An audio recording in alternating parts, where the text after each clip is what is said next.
안녕하세요. 네, 반갑습니다. 전력만의 살길이다 인천박입니다. 자, 이번에는 여러분들과 같이 2018년도 제3회 전기산업기사 필기 전력 문제를 같이 풀어보도록 하겠습니다. 문제는 뭐 20문제, 20문항이고요. 그 다음에 1, 2, 3, 4를 저는 이제 가나다라로 풀어드리도록 하겠습니다. 그 다음에 앞에서 말씀드린 것처럼 문제를 하면서 그 문제 답만 맞추는 게 아니라 주변에 건드릴 수 있는 것들 조금씩 같이 보면서 넘어가도록 할게요. 자, 우리 21번부터 문제 출발해서 갑니다. 자, 21번에 보시게 되면 단상 2선식에 비해서 단상 3선식의 특징으로 옳은 것 그랬습니다. 자, 결론적으로 봤을 때 무슨 얘기냐면 단상 2선식과 단상 3선식을 비교한 거에서 너는 기본적으로 알고 있니? 뭐 그런 걸 물어보는 건데요.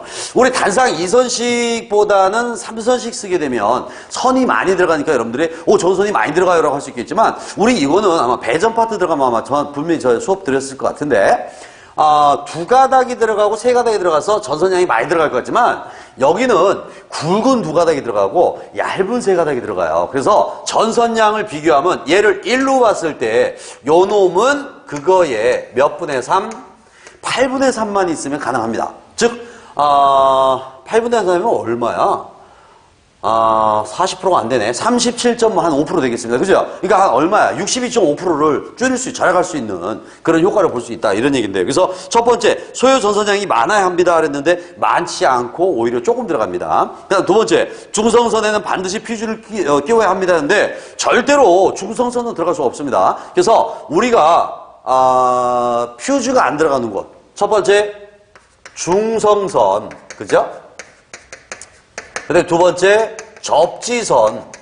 그 다음에 평형부하 말단. 여기까지. 이런 것들은 퓨즈가 필요 없는 것들이 되겠다라고 여러분들 보시면 되겠습니다. 그래서 여기서도 틀린 얘기가 되겠고 3번에 보시면 110V 부하 외에 220V 부하의 사용이 가능하다는데 요 놈은 맞는 얘기가 되겠습니다. 그죠? 네, 두 종류 전원을 얻을 수 있기 때문에 즉 110과 그 다음에 220 두 종류 전원을 얻을 수 있기 때문에 요 놈은 맞는 말인데 자, 그림을 본다면 뭐 이런 얘기가 되겠죠. 세 선이면 세 가닥이면 예를 들어서 자, 이렇게 있을 때 세 가닥이 나오면 여기와 여기 사이에 먼저 개폐장치를 하나 설치하고요. 그래서 이 개폐기는 동시동작형 개폐기, 동시에 들어갔다 동시에 나오는 요 놈을 써주면 되겠고 여기에 이제 부하선이 하나 갈 거고 여기에 이제 중성선이 갈 거고 여기에 이제 또 전원선이 또 전압선이 갈 건데 이때 중성선 끼면은 110V가 되는 거고 외선 끼리는 220V가 되는 거야. 그죠? 그 다음에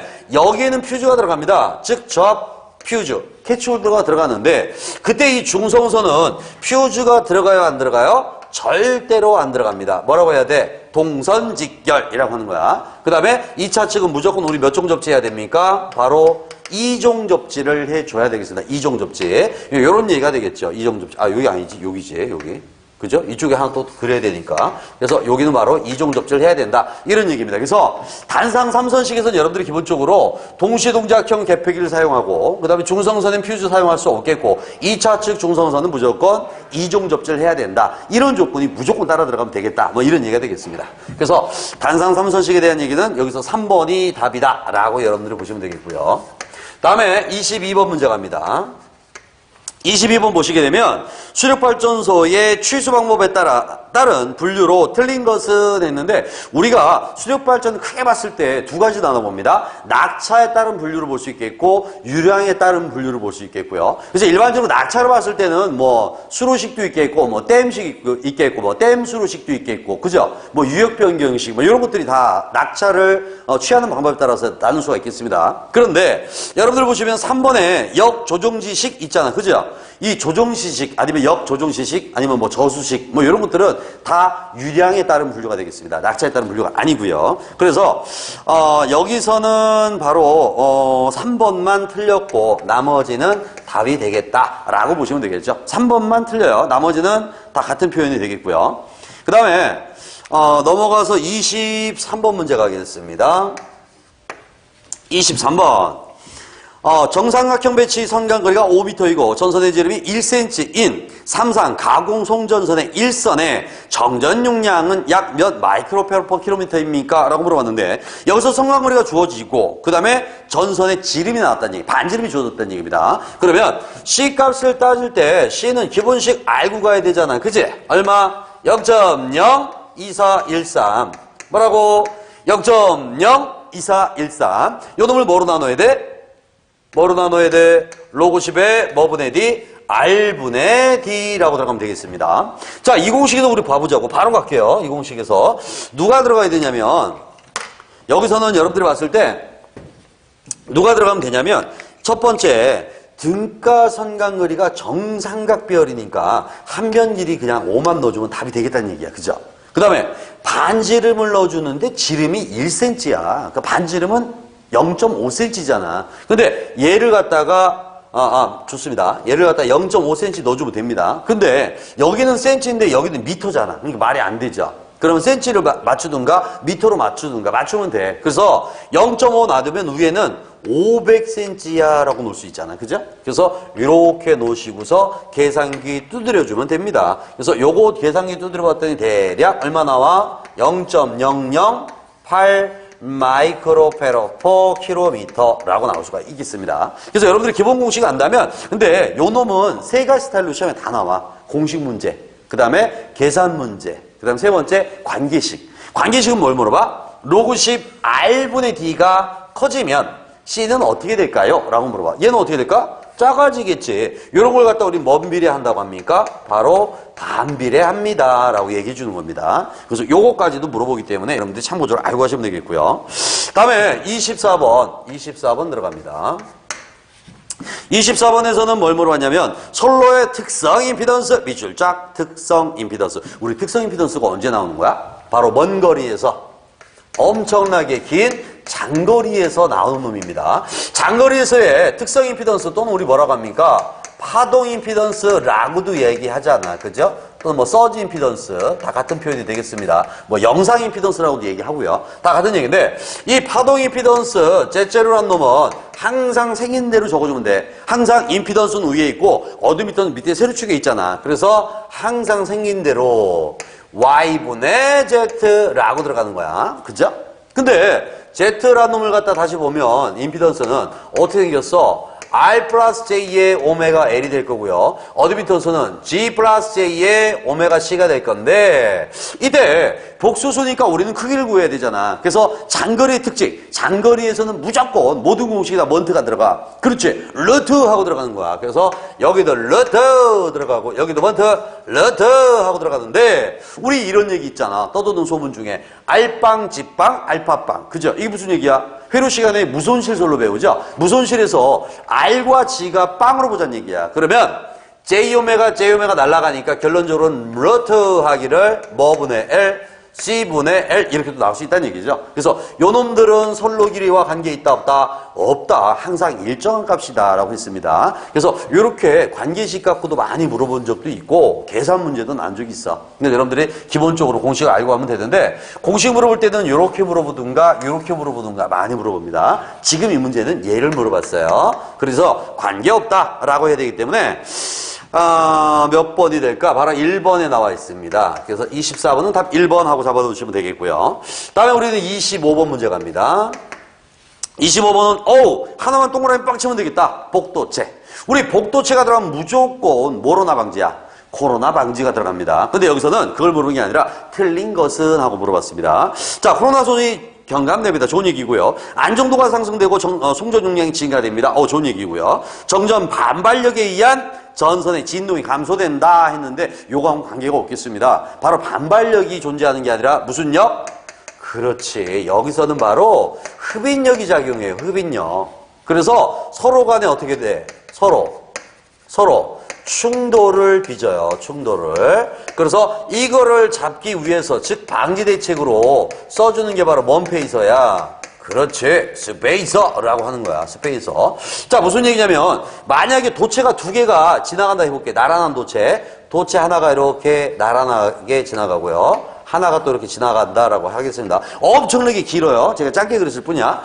만약에 복도체를 쓰게 되면 같은 방향의 절로 흘러가니까 얘도 이쪽 방향의 절로 흘러가고 요 놈도 이쪽 방향의 절로 흘러갈 거란 얘기야. 그죠? 그러면 자장은 이쪽은 들어가고 이쪽은 나오는 방향이 되겠습니다. 마찬가지 얘도 이쪽은 들어가고 이쪽은 나오는 방향이에요. 그러다 보니까 서로 반대 방향이지. 그래서 어떻게? 서로 땡기는 흡인력이 존재한다야. 흡인력. 그래서 서로 충돌을 빚기 때문에 그래서 코로나가 발생하는 거예요 또. 그래서 그거 잡으려고 우리는 먼페이서를 스페이서를 설치합니다 라는 얘기가 되겠습니다.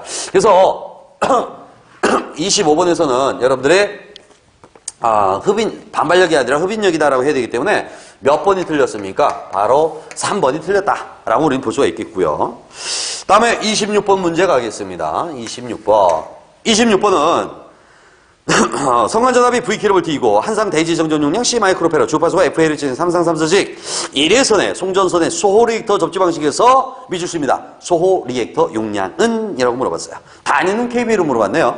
우리 소호 리액터 용량을 QL이라고 하는데 소호 리액터 용량은 누가 똑같아야 돼? 소호 리액터에서 항상 우리가 소호시키는 거잖아. 왜?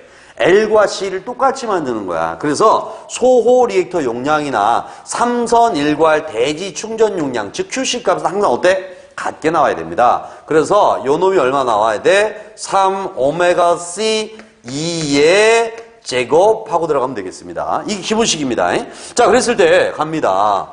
3ω는 뭐 파이 F? 2파이 F. 그래서 3 곱하기 3에다가 2파이 F 하니까 뭐 파이 F? 6파이 F 어쩌고저쩌고. 그래서 공식 문제 나오면 6파이 F 어쩌고저쩌고 하면 답이야. 무조건. 일단은 여기서도 답은 일단 몇 번일까? 6파이 F 어쩌고저쩌고 하는 거는 1번밖에 없어요. 그래서 이걸 찍어주면 되는데 한번 계속 해보자고. 6파이 F 한 다음에 C는 C 잡아주고요. 그 다음에 전압은 2kV, 2라고 했나? V라고 그랬나?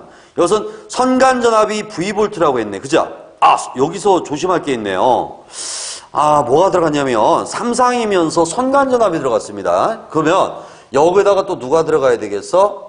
선간전압을 뭔 3 나눠야 돼? 루트 3 나눠야 돼. 왜? 기본이 2, 상전압을 기준 잡으니까 여기다 곱하기 제곱이 되겠고요. 자, 근데 요 놈은 마이크로페르시니까 10의 마이너스 6승이 되겠죠. 근데 V는 킬로볼트니까 10의 3승인데 제곱이니까 다시 10의 6승이 됩니다. 그죠? 그래서 요놈 나가리 되고요. 근데 중요한 거는 마지막에 뭐라고 바꾸라 해서 KBA로 바꿔주세요 라는 조건이 들어갔지 않나요? 그죠? 그래서 KBA로 바꾸게 되면 바로 누가 들어가야 돼? 10의 마이너스 3승이 따라 들어가야 됩니다. 자, 그러면 여기 V의 제곱이 되고 루트 3의 제곱이니까 3이 되겠죠? 그럼 3하고 날아갑니다. 3, 2가 남아야 되겠네. 그죠? 그래서 6파이 F 어쩌고저쩌고 들어가면 안 되고요. 여기서는 뭐 파이 F? 2파이 F C 그 다음에 곱하기 V의 제곱 곱하기 10의 마이너스 3승 하고 들어가야 되겠습니다. 그래서 이렇게 들어간 놈이 바로 몇 번에 있어? 바로 3번에 1번이 아니네. 3번에 나와 있네요. 이거 조심하셔야 되겠다. 전에는 그런 조건이 없고 전압을 그냥 상전압을 바로 줬거든요. 똑같은 문제가 있어. 똑같은 문제가 있는데 이걸 그냥 상전압 줘버렸단 말이야. 그러면 오메가가 2파이 F니까 6파이 F 어쩌고저쩌고 하면 답이었어. 근데 지금 이 문제에서는 상전압을 안 주고 선간전압을 줬습니다. 그래서 우리가 루트 한번 나눠서 계산해 줘야 돼. 그지? 그러다 보니까 2파이 F 이렇게 들어가야 되겠습니다. 그래서 답은 3번입니다. 답은 3번으로 봐주시면 되겠고요. 네, 그 다음에 옆으로 이동해서 27번 갑니다. 야, 이 출제자가 머리를 좀 쓴 것 같아요. 출제자가. 똑같은 관련 문제가 있거든. 근데 그건 6파이 F 어쩌고저쩌고 답이야. 근데 여기서는 2파이 F. 조심해야 되겠네. 저도 깜짝 놀랍니다. 자, 27번 들어갑니다. 화력발전소에서 증기 및 급수가 흐르는 순서로 왔는데 이거를 여러분들이 기본 사이클이 어떻게 돌아가는지 생각을 해봐. 먼저 물이 먼저야 증기가 먼저야?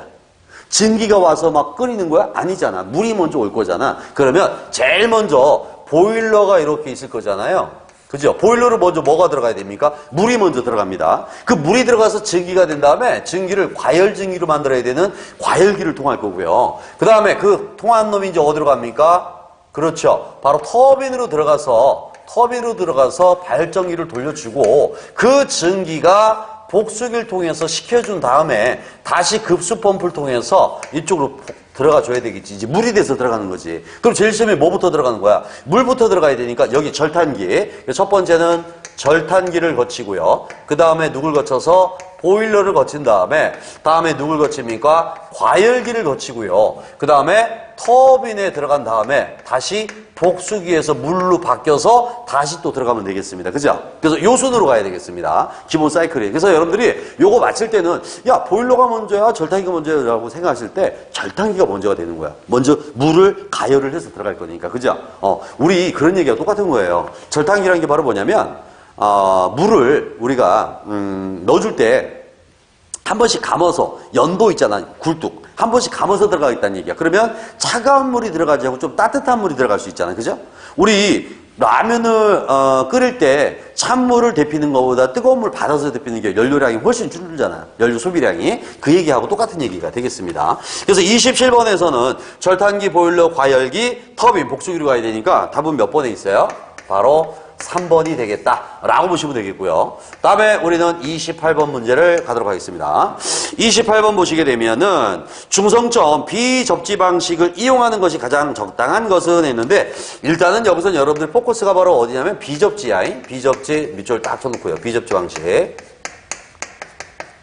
자, 비접지에서 땅하고 연결이 안 돼 있잖아. 그죠? 이렇게 될 거야. 이렇게. 그때 대지면이 있으면 선과 땅 사이에 C가 존재합니다. 선과 땅 사이에 C가 존재하고요. 그래서 요거에 대한 임피던스가 얼마만큼 존재해? 3 오메가 CS 분의 1만큼의 임피던스가 존재합니다. 그랬을 때 만약에 여기 전압을 갖다가 V볼트다라고 가정해 볼게요. 지락사고가 빵 하고 납니다. 그러면 지락전류가 흐르겠지? 근데 지락전류가 다른 데는 갈 수가 없어. 그러니까 어디만 가가? 이쪽으로만 간단 말이야. 그래서 이때 지락전류를 계산하면은 항상 어떻게 나와? 뭔 3? 루트 3 한 다음에 왜? 3분의 G만 요 전압을 루트 3으로 나눠서 들어가야 되니까 3에다가 오메가 CS V에다가 선로 길이 L 하고 들어갑니다. 이게 바로 비접지 지락전류 계산하는 방법이야. 그래서 요거는 딱 두 가지 문제가 있어. 공식 문제 하나, 계산 문제 하나. 봐봐. 공식 문제 나오잖아. 그러면 비접지는 전위상승 무조건 몇 배? 루트 3배야. 전위상승 무조건 루트 3배. 비접지는 무조건 외울게. 그러면 비접지 지락사고 시 지락전류는 하고 물어본단 말이야. 그럼 마찬가지 비접지 지락전류니까 전위상승 몇 배? 루트 3배. 그래서 전류도 몇 배? 루트 3배 하고 되는 거야. 그래서 공식 중에 루트 3이 들어가면 답입니다. 네. 그 다음에 두 번째 계산 문제가 나옵니다. 계산 문제가 나오면 누구 찍으라고 그랬어? 가장 작은 가번이야. 외워야지. 이 정도는 외워줘야 됩니다. 가장 작은 가번. 선생님, 나번으로 바뀌면 어쩌죠? 어쩔 수 없어, 그때는. 근데 지금까지 한 번도 안 바뀌고 나왔습니다. 가장 작은 가번을 찍든가, 아니면 루트 3배를 찍든가, 이러면 답이 되겠습니다. 전위상승도 루트 3배, 지락전류도 루트 4배 찍어주면 돼요. 자, 근데 이 지락전류라는 거는 땅으로 흐르는 전류잖아. 이게 큰 게 좋아, 작은 게 좋아? 당연히 작은 게 좋죠. 그럼 봐봐. 전압이 높아지면 커질 거잖아. 그럼 안 돼. 선로가 길어지면 커질 거잖아. 그럼 안 돼. 그래서 비접지는 전압이 높아도 안 되고 선로 길이가 길어도 안 돼. 전압이 낮고 선로가 짧아야 돼. 그래서 결론적으로 봤을 때 비접지란 놈은 바로 어디에 써야 된다는 얘기야? 전압이 낮은 저전압, 선로가 짧은 단거리. 그래서 저전압, 단거리. 여기서 쓰는 겁니다. 비접지는. 그래서 28번에서는 저전압, 단거리. 답 몇 번에 나와 있다는 얘기야? 바로 4번에 나와 있다. 그런 얘기가 되겠습니다. 이렇게 참고 보시면 되겠고요. 이 비접지에 대한 문제 나오잖아. 그러면 무조건 루트 3만 들어가면 답이야. V결선이 가능합니다. 그럼 V결선하면 한 대용량 몇 배가 됩니까? 루트 3배. 몇 거 조파 제거 됩니까? 3거 조파 제거. 거의 다 3, 루트 3 다 이렇게 들어가. 이게 다 답입니다. 그렇게만 기억하면 돼요. 다음에 우리는 넘어가서 몇 번 볼 거냐면 29번을 문제를 보자. 29번 문제를 보시게 되면 수전단 전압이 3300V 이고 전압 강화율이 4%. 이게 밑줄. 제가 항상 말씀드렸던 게 이거잖아요. 전압 강화 얼마야? 절대 안 줍니다. 예. 100문제가 나오면 단 한 문제도 안 줘요. 대신에 뭘 주냐면 너네 집 전압 얼마고 그때 솔로 발생하는 전압 강화율이 몇 %야? 라고 나옵니다. 여기서 이제 중요한 게 그거야. 전압 강화율이라는 것은 솔로 발생하는 전압 강화를 100분율로 표시한 건데 어디를 기준 잡냐면 우리 집, 즉 수전단 전압을 기준 잡아서 얘기합니다. 그래서 수전단 전압의 4%가 솔로에 있으니까 너가 그거를 계산해주면 안 될까? 이런 얘기죠. 우리는 안 돼. 이러고서 자기가 안 따는 거지. 그렇지만 얘기를 해줘야 돼 이제. 그래서 한번 제가 얘기해 볼게요. 송전단 전압이 얼마니? 라고 물어봤어요. 그럼 송전단 전압을 VS를 한다면 우리 집 전압 플러스 솔로 발생 전압가가 2만 하면 되는데 이거는 안 줬지만 뭘 줬어? 전압 강화율 엡실론 값을 줬잖아요. 4%라고. 4%? 4%. 우리 전압 얼마? 3,300. 한번 계산해 볼게. 어렵겠지만 우리 집 전압 3,300 플러스 전압 강화는 얼마래? 우리 집에 4%니까 우리 집 3,300 곱하기 4% 0.04를 해주세요. 뭐 이런 얘기잖아요. 그래서 4 하면 12, 4, 3, 12, 4, 3, 12, 13, 2니까 계산하면 대략 3,423V? 뭐 이렇게 나오겠네. 그죠? 그래서 이게 바로 답이 되겠죠? 답은 몇 번이야? 3, 4, 3, 2. 아니, 3, 4, 3이네. 3이. 계산기 뭐 여러분 눌러보세요. 그러면 답은 나번이 나와야 된다. 뭐 그런 얘기입니다. 아시겠죠? 뭐 어려운 얘기 아닙니다. 여러분들이 전압 강화율 공식에서 유추할 수 있지만 그런 거 하지 말자고. 상식선에서 야 우리 집에 4%니까 우리 집에 4%만 더 더해주면 되는 거잖아. 이렇게 하면 바로 갈 수 있습니다. 답은 2번이고요. 이번에는 몇 번 들어갈 거냐면 30번 문제 갑니다. 30번은 제가 누누이 말씀드렸던 거예요. 별표하라고. 왜 별표야? 엄청나게 중요하다는 얘기야? 아니야. 별 보듯이 뻔하다는 얘기야. 지구상에 딱 2문제 있다 그랬잖아. 지구상에 딱 2문제. 근데 희한하게 답은 하나밖에 없다 그랬잖아. 답은 몇 번? 벌써 몇 분이 지금 소리 지르고 있어요. 1번 하고, 그치? 우리 전력은 머리 아프면 1번이거든. 근데 요거는 지구상에 딱 2문제 있어. 근데 답은 하나밖에 없어. 무조건 1번입니다. 자, 요거 간단히 풀어드릴게요. 현수회자 4개를 1년으로 한 66kV 송전솔로가 있다. 현수회자 1개의 절연저항값을 1500메가옴이고 이 솔로 경관이 200m를 한다면 솔로 1km당 누설 컨덕턴스. 결론적으로 봤을 때 누설 컨덕턴스는 하고 물어보는 문제입니다. 근데요, 보세요. 철탑 날개가 있으면 여기에 애자가 몇 개가 걸려있대? 4개가 걸려있대. 그죠? 이 4개를 1년으로 하고 있답니다. 그 다음에 또 철탑이 또 이렇게 있대. 여기에도 또 애자가 4개가 걸려있대. 솔로가 또 이렇게 가고 있대. 그때 솔로와 솔로 간격, 즉 지지물 간격, 여기 몇 미터야? 200m란 얘기야. 그러면 1Q는 몇 줄이 들어가야 돼? 5줄이 들어갑니다. 그러면 하나가 1500이니까 4개 직렬이면 얼마야? 6000메가옴이 되는 거죠. 그죠? 6000메가옴이 몇 줄이? 5줄이 병렬이라는 얘기야 지금. 그래서 요거를 등가적으로 그리면 이런 얘기죠. 이렇게 요걸 갖다가 이렇게 하나로 그렸어. 6000메가옴짜리를. 이런 게 몇 줄이 있다는 얘기야 지금? 5줄이 있는 거야 이렇게. 5줄이. 이렇게 5줄이 있어요. 지금 이런 얘기야. 그래서 얘들이 이렇게 다 병렬 연결된 거잖아. 병렬. 그죠? 합성저항 구하면 되지 뭐. 그죠? 그래서 합성저항을 구하게 되면은 6000메가옴인데 5줄이 병렬이니까 5로 나누면 돼요. 그럼 얼마야? 1200메가옴이 되겠습니다. 1200메가옴이요. 그런데 컨덕턴스는 저항의 역수가 되는 거잖아요. 그래서 컨덕턴스 G라는 놈을 다시 갖다 계산하면은 얼마가 나오냐면 1200 곱하기 10의 6승분의 1 하고 하는 거지. 그죠? 그래서 요거 계산하면 답은 몇 번이란 얘기야? 0.83 곱하기 10의 마이너스 9승이 나오죠. 그래서 답 1번이 되겠습니다. 근데 이거는 솔직히 여러분들이 뭐 풀어도 솔직히 어려운 문제는 아니거든요. 근데 지구상에 딱 2문제 있어. 한 문제는 애자 하나가 1500짜리야. 4개를 직렬로 했어. 이런 문제가 하나 있고, 두 번째 문제는 애자 하나의 절연저항이 2000이야. 이번엔 1500이 아니고 2000일 때 4개를 직렬했다. 그럼 200m 간격으로 있을 때 얼마니? 라고 물어볼 때 있어. 얼마일 것 같아요? 지금 막 몇 분이 계산하려고 해. 내가 얘기했잖아. 답이 하나밖에 없다고, 지구상에. 이것만 적으시면 돼요. 자, 옆으로 이동해서 우리는 31번 문제 가볼게요. 31번. 변압기의 손실 중 철선의 감소 대책이 아닌 것. 밑줄칩니다. 철선의 감소. 우리 철선을 감소하려면 어떻게 돼요? 일단은 뭐 단면적을 뭐 줄여준다든지 아니면은 철심, 그죠? 철심 뭐 줄인다든지 아니면 저손실 뭐 저런 뭐 아몰포스 변압기라든지 그죠? 뭐 규소강판 뭐 이런 것들 갖다 사용하면 되겠습니다. 철소는 다 무슨 소냐? 고종손이잖아. 그러니까 고종손, 철에서 발생 손실들, 히스테리시스손, 와류손 이런 거 말하는 겁니다. 그래서 이런 것들을 줄일 때는 다 그렇게 하면 되는데요. 첫 번째 자소밀도를 줄여주고 좋은 얘기입니다. 그 다음에 권선의 단면적을 증가하고 했는데 여러분들이 이 권선의 단면적을 증가하겠다는 얘기는 무슨 얘기냐면 그러니까 고종손이 아니라 부하손입니다. 동손의 감소 대책이 되는 거예요. 왜? 우리 저항손이 바로 저항에 대한 선이잖아요. 그죠? 얘 줄이려면 어떻게 되겠어? 얘 줄이려면 고유저항에다가 단면적분의 L이잖아. 그죠? 그럼 얘가 어떻게 해야 되겠어? 커질수록 얘는 작아지는 거잖아. 그죠? 그러니까 여기서는 바로 권선의 단면적을 증가시킨다는 것은 동손을 감소시킬 수 있는 대책이지 절대로 이 철선에 대한 감소 대책은 아니겠습니다. 거기 밑에 보시면 뭐 규소강판을 쓰겠습니다. 뭐 자소밀도 감소합니다. 뭐 아모포스 변압기를 채택합니다. 이런 것들은 다 답이 되겠다는 얘기야. 그렇지만 동손을 줄일 때는 단면적을 키우든지 아니면은 또 뭐가 있으면 뭐 건선수를 뭐 줄인다든지 횟수, 건선수를 막 턴수를만큼 줄여준다든지 뭐 그런 얘기가 되겠죠. 이게 줄어들수록 줄어드는 거니까, 그죠?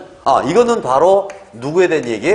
동손에 대한 저감 대책이 되는 거야. 동손. 그래서 요 놈은 틀렸다라고 보시면 되겠습니다. 그래서 나번이 틀렸고요. 그 다음에 32번 문제 가겠습니다. 32번을 보시면 그림과 같은 전설로 단락 용량은 약 몇 메가볼트 암페어입니까? 단 그림의 수치는 1000kb, 10,000kb를 기준으로 했고 퍼센트 리액턴스를 나타냈습니다. 라고 했는데요. 이 그림을 제가 그려서 표시해야 되겠다. 이거는 보면은 첫 번째 발전기가 있겠고요. 여기는 10%가 조졌네요. 그 다음에 여기에 이제 변전소가 있겠죠? 변전소가 있는데 여기가 3%입니다. 3%. 그 다음에 이제 선로가 나눠지는데 선로가 두 줄로 나눠졌어. 이렇게 한 줄이 가고 이렇게 한 줄이 갑니다. 그래서 다시 연결해서 이렇게 들어가는데 여기에서 사고가 발생했다라는 얘기야. 여기가 4%, 여기가 4%래. 그죠? 그러면 기준 용량은 나와 있어. 다 10,000kV를 기준으로 했을 때의 퍼센트 리액턴스다라고 주어졌습니다. 그럼 우리가 여기서 봤을 때 어떻게 하시면 되냐면 합성 퍼센트를 먼저 구해야 돼. 왜? 기준값은 나왔으니까. 우리 단락 용량 구하는 기본 공식 PS가 어떻게 될까? 퍼센트가 있으면. 그렇지. 퍼센트 Z분의 위에는 100 곱하기 P. 이게 기본식이야. 근데 기준 용량 나와 있잖아. 만이라고. 그죠? 나는 이것만 구하면 되는 거거든. 그럼 봐봐요. 10이라는 놈하고 3이라는 놈은 직렬이고 다시 얘네들은 병렬이야. 그죠? 그래서 우리는 합성 퍼센트를 이렇게 구할 수 있어요. 첫 번째 10 플러스 그 다음에 3이라는 놈이 직렬이니까 플러스 그 다음에 4라는 놈은 병렬이잖아. 더해주고 곱해주고 밑에는 더하고 위에는 곱하고 아니면 같은 놈 하나 4짜리가 두 개 병렬이니까 나눠도 되겠습니다. 결론은 얘가 몇 프로야? 15%라는 얘기입니다. 그죠? 자, 그러면 15% 나왔으니까 이제 위에 넣어볼게요. 어떻게 구할 수 있냐면, 밑에는 15%고요. 위에는 100이 될 거고요. 곱하기 기준 용량은 10,000kV가 되는데, 메가로 물어봤으니까 0이 3개 부족이잖아. 10의 마이너스 3승. 3마리, 하나, 둘, 3마리. 그럼 15분의 1000이 되겠네. 그죠? 그럼 66.6666 나가겠지? 그래서 66.7 들어가는 바로 몇 번? 나번이 답이다. 라고 우리는 잡을 수 있습니다. 그래서 이 문제의 관건은 5장, 고장 계산에서 나왔던 문제인데 여러분들이 퍼센트 임피던스를 구할 수 있니? 지금 그 얘기하는 거예요. 그것만 잡으셔라. 뭐 이런 얘기가 되겠습니다. 자, 32번 해드렸고요. 자, 넘어가서 이번엔 33번 들어갑니다. 33번. 33번에서는 변압기 내부 고장 밑줄 쫙 칩니다. 쫙. 우리 변압기, 발전기, 내부 고장 검출용 아니면 모선보호 하면은 무조건 뭔자만 찍자고 그랬어? 차자만 찍자고 그랬어요. 차. 이 차는 무슨 차야? 양쪽 전류차라고 한다 그랬습니다. 1차, 2차 측. 자, 이렇게 해서 차자만 찍으라 했더니 우리 수강생들이 차자를 찍으려고 딱 갔는데 와우 씨. 차자가 두 개 있어. 전압차동이 있고 비율차동이 있어. 전압차동 찍은 사람 있지? 안 돼. 전압차동은 없다고. 전압차동이 아니라 우리는 비율차동을 찍어야 되는 거야. 비율차동. 그래서 비율차동을 찍어야 되니까 답은 몇 번 찍어요? 바로 3번을 달아주셔야 됩니다. 요건 좀 조심하셨어야 되겠네. 다음에 우리는 34번 문제 갑니다.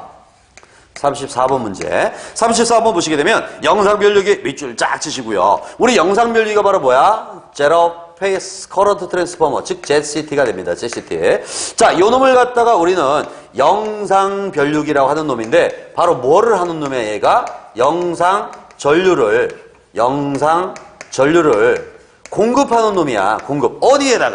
어디에다가 반드시 접지 계전기와 같이 가야 된다고 했잖아요. 그래서 이놈을 필요로 하는 것은 접지밖에 없어. 그래서 무조건 땅하고 연관됩니다 하면 누가 들어가야 돼?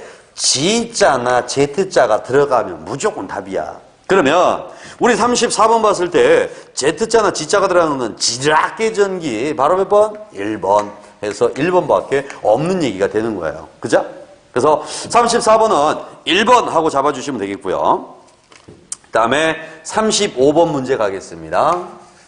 자, 35번 문제는 누구 얘기냐면 이거 가공전솔에 대한 얘기가 되겠습니다. 전선의 지점 높이가 31m이고 전선의 이도가 9m라 한다면 전선의 평균 높이 밑줄 쫙 칩니다. 평균 높이. 이거 우리 이도 구할 때 했던 얘기잖아. 예를 들어서 지지물이 이렇게 설치되고요. 그 다음에 여기에도 지지물이 설치됐다고 가정하겠습니다. 지지물이 이렇게 설치됐어요. 현재 여기가 대지면이고요.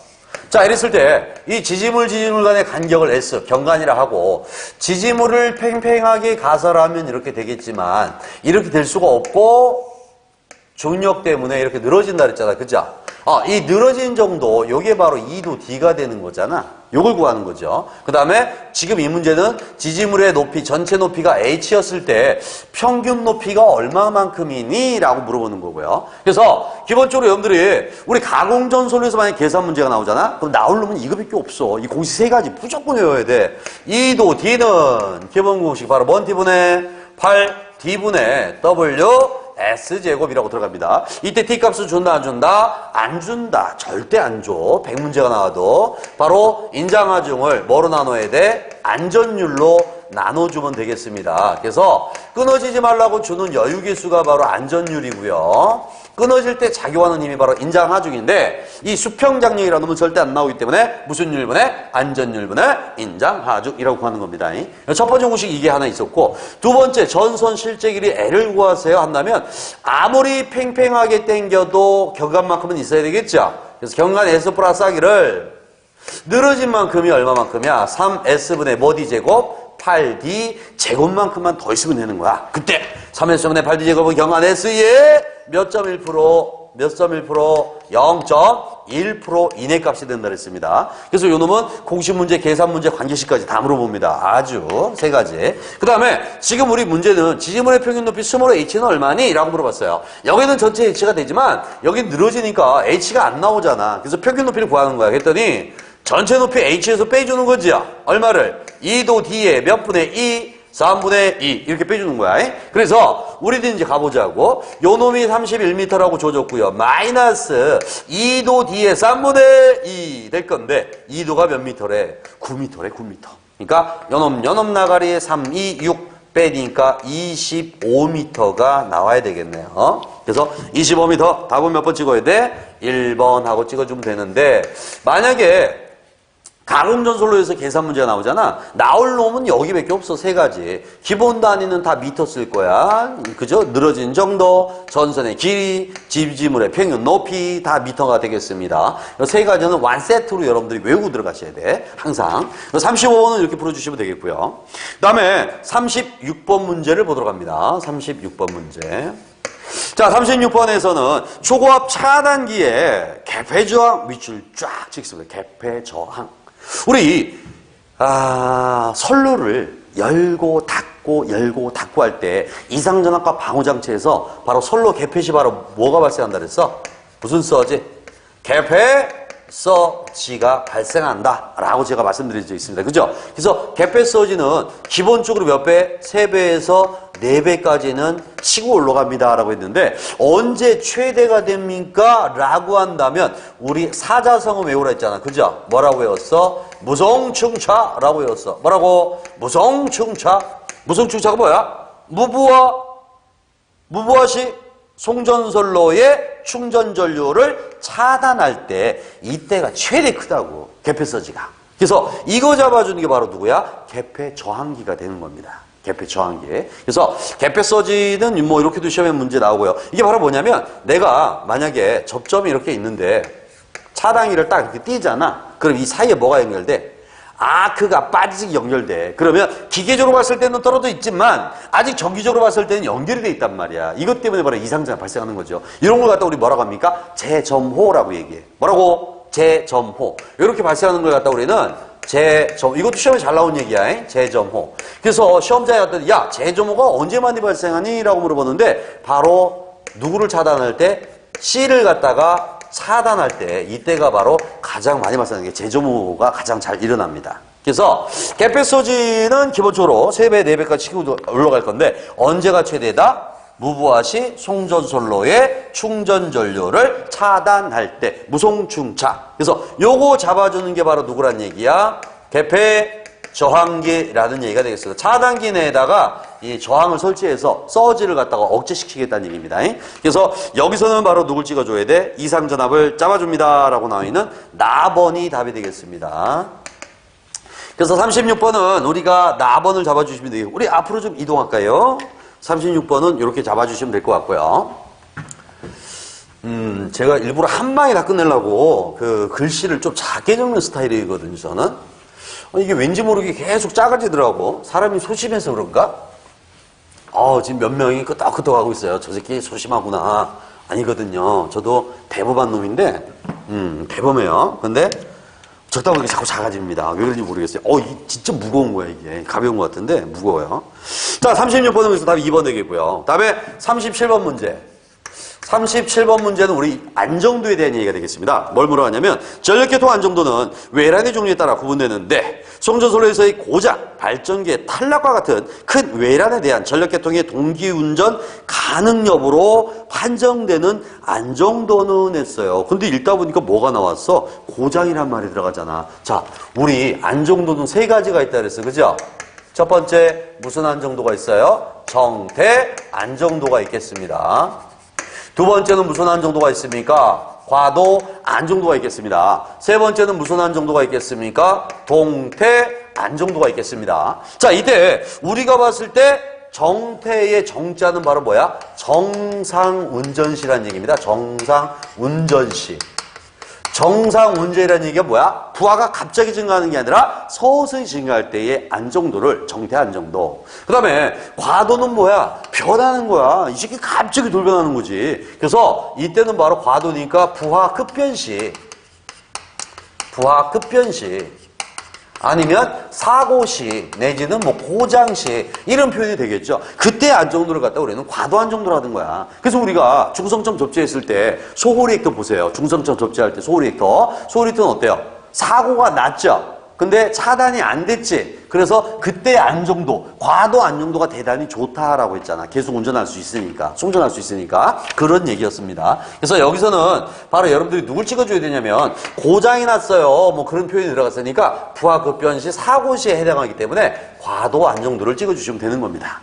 그 다음에 끝으로 동태 안정도라는 건 바로 뭐야? 소극 여자 방식을 채택하는 겁니다. 즉 AVR, 오토매틱 볼티지 레귤레이터에 따라서 자동전압 조정 장치를 이용한 방법. 이게 바로 그때의 안정도를 동태 안정도라고 합니다. 여기서는 과도니까 답이 1번하고 찍어주시면 되겠고요. 답은 1번이 되겠습니다. 다음에는 38번 문제를 보도록 하죠. 38번 보시면 역률 개선에 의한 배전계통의 효과가 아닌 것은 그랬습니다. 우리 역률을 개선하면 첫 번째 전력 소실 감소되는데 말 될까요? 당연히 말됩니다. 왜? 전력 소실한 놈은 항상 무슨 관계에 따라 있어? 역률 제곱에 반비례한다 그랬잖아. 이게 당연히 맞는 얘기죠. 그 다음에 전압가가 감소됩니다. 당연한 얘기입니다. 왜? 전류가 줄어드니까요. 전압가는 당연히 줄어들겠죠. 이것도 맞는 얘기예요. 전압가가 2란 놈은 전류 I에다가 뭐 코사인이냐? R 코사인 세타 플러스 X 사인 세타로 구할 수 있잖아. 그러면 역률이 줄어들면 전류가 확 줄어들죠. 그죠? 그냥 확 줄어듭니다. 역률이 좋아지니까요. 그래서 이것도 마찬가지 얘기가 되겠고요. 그 다음에 변압경량 감소. 이것도 맞는 얘기입니다. 왜? 우리 변압경량을 P상분이라 했을 때 P상분은 어떻게 구할 거야? P상분은 소비 전력을 뭐로 나누면 돼? 역률로 나누면 되잖아. 그럼 얘가 높아지면은 얘는 작아지는 거니까 변압균량은 작아질 수밖에 없겠죠. 이것도 맞는 얘기입니다. 근데 네 번째, 전선의 표피 효과가 감소된다 그랬는데 표피 효과가 감소되는 건 아니죠. 이 표피 효과라는 건 바로 뭐 때문에 발생합니까? 교류에서만 발생하죠. 전류가 도체 표면에 집중적으로 흐르는 거. 바로 언제? 주파수가 높을수록, 아니면 전선의 직경이 굵어질수록, 아니면 전압이 높을수록 더 껍데기에 많이 흘러. 표피 효과가 더 많이 발생한단 말이야, 이때. 이 표피 효과는 이때 관계되는 거지, 역률하고는 절대 관계가 없어요. 그래서 38번은 역률과 관계 없는 것은 바로 4번의 표피 효과가 되겠습니다. 그래서 요걸 잡아주시면 되겠고요. 다음에는 39번 얘기를 들어가도록 합니다. 39번 얘기. 원자력 발전의 특징이 아닌 것은 있는데 요거는요 아주 참 재밌는 일이 벌어졌습니다. 100문제가 있으면 그중에 한두 문제는 꼭 답이 없거나 뭐 전항이 정답이 되거나 뭐 이런 경우가 있거든요. 근데 요것도 그런 하나의 종류가 되겠습니다. 첫 번째, 건설비와 연료비가 높다라 했는데 건설비는 비싸요. 근데 연료비는 싸.